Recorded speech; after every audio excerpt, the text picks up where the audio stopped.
آپ سے جاننا چاہوں گی کہ ہمارا بیسک کوسچن نا کہ عام آدمی ہمیشہ بات کرتا ہے کہ بیوی کو کہ تم ٹھیک ہو جاؤ کیونکہ مجھے تو 4 شادیوں کی اجازت ہے. تو ہمارا دین کہتا کیا ہے مرد کی 4 شادیوں کے حوالے سے؟ الحمدللہ رب العالمین والصلاة والسلام علی سید المرسلین وعلی آلہ وصحبہ اجمعین.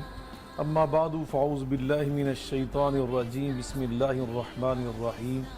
رب اشرح لی صدری ویسر لی امری واحلل عقدۃ من لسانی یفقہوا قولی.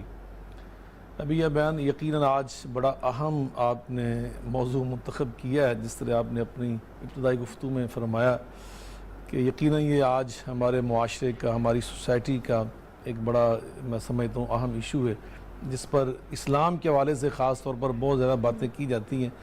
میں واضح کرنا چاہتا ہوں کہ سب سے پہلی بات تو یہ ہمیں کلیئر کرنی چاہیے کہ 4 شادیوں کا آغاز اسلام نے نہیں کیا. صحیح. آپ تاریخ انسانیت کا ذرا مطالعہ کر کے دیکھیں، دنیا کا کون سا ایسا مذہب ہے، کون سا ایسا نظام زندگی ہے کہ جس میں 1 سے زیادہ شادیوں کا تصور موجود نہیں ہے، اور ان کے بانیان نے اور ان کے جو مصلحین تھے، رہنما تھے، معلمین تھے، انہوں نے شادیاں نہیں کی. حضرت ابراہیم علیہ السلام سے آپ شروع ہو جائیں، ان کی 2 شادیاں تھیں.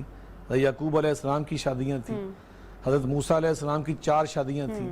تو اس طرح انبیاء علیہ السلام نے، ہندو مذہب آپ جا کے ویدک تعلیمات اٹھا کے دیکھیں کہ وہاں پر رام چندر کے والد کی شادیاں تھیں. تو یعنی بہت سارے وہاں پر آپ کو نظر آئیں کہ تمام اس وقت کی مصر کی تہذیب اٹھا کے دیکھیں، بابل کی تہذیب اٹھا کے دیکھیں، ان ساری تہذیبوں کے اندر 4 شادیاں نہیں، وہاں پر ان گنت شادیوں کا تصور تھا.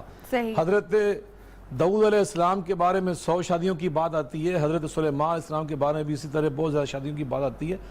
اسلام نے تو آ کر اس معاشرے کو محدود کیا ہے، اس کے اندر حد بندی اسلام نے آ کے کی ہے.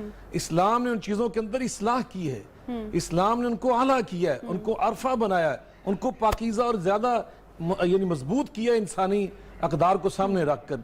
یعنی وہ جو 100 شادیاں تھی، کوئی گنتی کوئی شمار ہی نہ تھا، اس کو لا کے 4 پہ ختم کر دیے اور اجازت دی ہے. اس بات کو سمجھے، فرض نہیں کیا کہ لازماً مرد نے دوسری شادی کرنی ہے، تیسری کرنی، چوتھی کرنی. یہ کہاں لکھا قرآن پاک میں؟ اللہ قرآن میں ذرا قرآن کی آپ منشا تو دیکھیں کیا قرآن کہہ رہا ہے. فرمایا فن کیوں، یتیم بچیوں کی بات ہو رہی تھی جو اکثر ان لوگوں کی کفالت میں ہوتے تھے اس معاشرے میں. تو فرمایا کہ جب تم ان کے ساتھ شادیاں کرتے ہیں کہ جائیداد پہ. لیکن آج کل کے زمانے میں ہم کم ہی دیکھتے ہیں کہ یتیم بچیوں کو کوئی دیکھ کر ان کی کفالت کرنے کے لیے کوئی شخص شادی کرے.